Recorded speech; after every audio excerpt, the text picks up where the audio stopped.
Zinātnes terminus jāpadara saprotamus sabiedrībai, jo ļoti bieži zinātnieki nespēja nolaisties līdz vispārējam līmenim, jo tas ir zem viņu goda runāt vienkārši. Ja.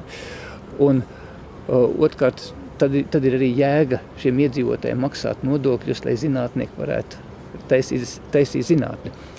Un arī šajā jomā mēs darbojamies, man liekas, viena no vai tāds pāris lietas, izmantojot zinātniskās atziņas, iesaistīt cilvēkus, darīt viņiem saprotamas lietas, kuras dot viņiem reāli taustām labumu.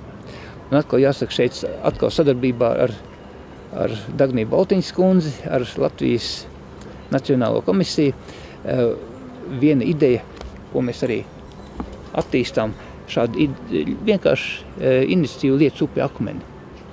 Proti ideja ir, balstoties uz zinātniskām atziņām, veidot strautecītes vai ielikt atsevišķu akmeņu savās upītēs, sakopt tās, lai veidotos upēs gan bioloģiskā daudzveidība, gan šāda akmeņa darbojas kā aerātori. Un es tieši domāju par šādā laikā, kad visi runā par klimata pārmaiņām. Jā, cilvēkiem mēs šādā bukletā to stāstām, solīt pa solītim, kas ir jādara, kāpēc jādara un kāds būs labums viņiem. Un viņiem labums būs tīrāks ūdens, jo tās upītes arī darbojas kā pašatīrīšanas iekārta, lielāka bioloģiskā daudzveidība.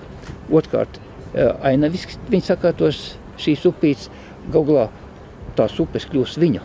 Viņi tur būs pavadījis savas stundas, ielicis savas rokas iekšā atkal. Jā, kāpēc gan ne? Un cilvēki šobrīd ļoti aktīvi šīs lietas atbalsta.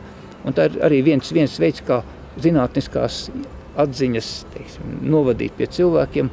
Un galā, jā, mēs parasti runājam, ka klimata izmaiņas tas nav mūsu rokās. Tas ir varbūt valdība rokās, Kyoto protokols un tās lietas. Mēs gribam pierādīt, ka tas ir jebkura cilvēka rokās, sakārtot savu priekšnamu, sakārtot savu tuvāko vidi, nodrošināt tur vietu gan dzīvniekiem, gan pašiem sev, gan arī piemēroties klimata izmaiņām.